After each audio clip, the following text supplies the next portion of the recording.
RD sir YouTube channel में आपका स्वागत है। रीजनिंग के इस बेहतरीन वीडियो में आज हम वेन आरेख से संबंधित प्रश्नों को हल करेंगे।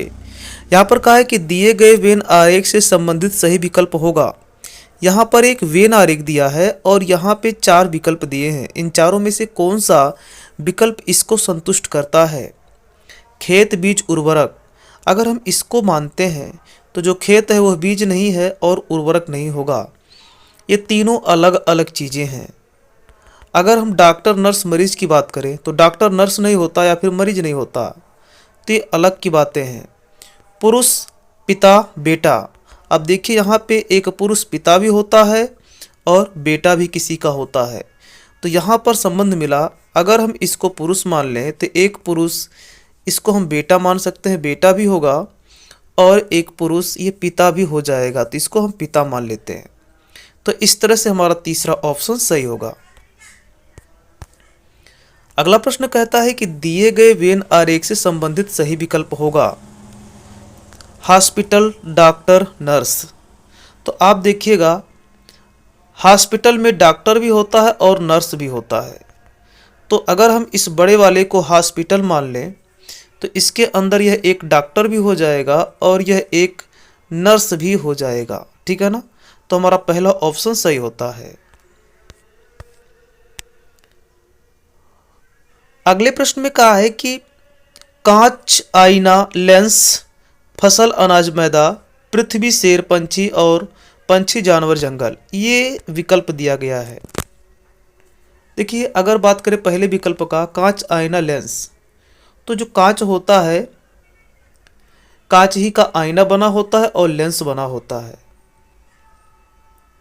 तो यदि हम इसको कांच मान लें और इसी के अंदर आ रहा है आईना और लेंस, कांच के अंदर आईना और लेंस दोनों आएगा क्योंकि दोनों कांच ही होते हैं, तो यहाँ पर या तो हम आईना लिख सकते हैं या तो लेंस। दोनों नहीं लिख सकते क्योंकि जो आईना वो लेंस नहीं होता, जो लेंस होता वो आईना नहीं होता, तो इस तरह से ये वाला ऑप्शन गलत हो जाएगा।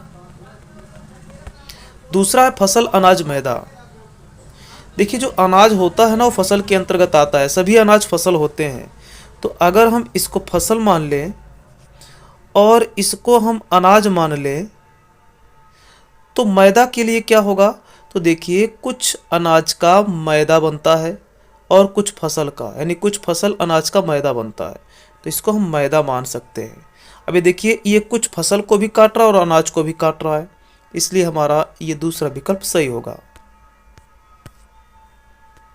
यहाँ पे कहा है हाथ, पैर, आँख।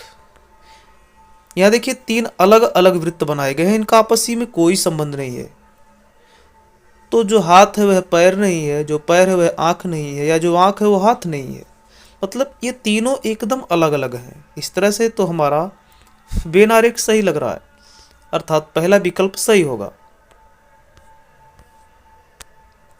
यहाँ पे कहा है कि दिए गए प्रश्नों के वेन आरेख बनाएं, यानी यहाँ पे 4 प्रश्न दिए हैं, इन चारों के वेन आरेख बनाने हैं।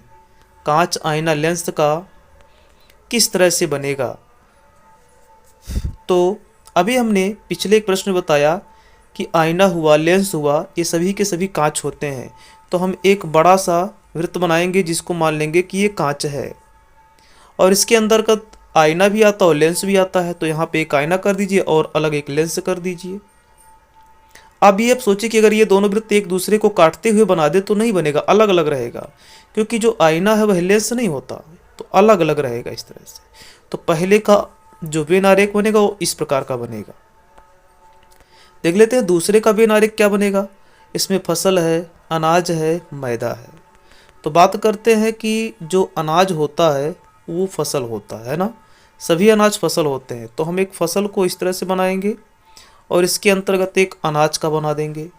मैदा की बात किया है तो देखिए कुछ अनाज के ही मैदा बनते हैं, सभी अनाज का मैदा नहीं बनता, और कुछ फसल के मैदा बनते हैं, सभी फसल का मैदा नहीं बनता, तो हम कुछ इस तरह से बनाएंगे। ये मैदा का भी वृत्त है जो कि कुछ अनाज और फसल को काटा है, यानी कि कुछ ही अनाज और फसल मैदा बनते हैं, तो इसका वेन आरेख कुछ इस टाइप से होगा। तीसरा है पृथ्वी, शेर, पंछी। देखिए शेर हुआ या फिर पंछी हुआ, सबके सब पृथ्वी पे रहते हैं, तो एक बड़ा सा हम पृथ्वी बनाएंगे और इसी पर शेर भी रहता है और इसी पर पंछी भी रहता है।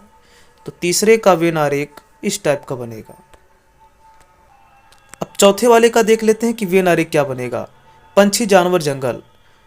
तो देखिए, पंछी हुआ या फिर जानवर हुआ, ये सब के सब जंगल में रहते हैं, ठीक है। लेकिन सभी पंछी, सभी जानवर जंगल में नहीं रहते। कुछ पक्षी जंगल में रहते हैं, कुछ जानवर जंगल में रहते हैं।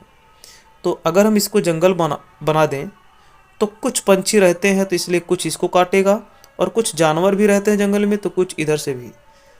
तो इसका वेन आरेख कुछ इस टाइप से बनेगा। इसका मतलब है कि कुछ पंछी जंगल में रहते हैं और कुछ जानवर जंगल में रहते हैं। तो चौथे का हमारा वेन आरेख यही होगा। हमें ऐसा यहाँ पे जितने भी प्रश्न बताए गए आपको अच्छे समझ में आए होंगे। वीडियो देखने के लिए धन्यवाद।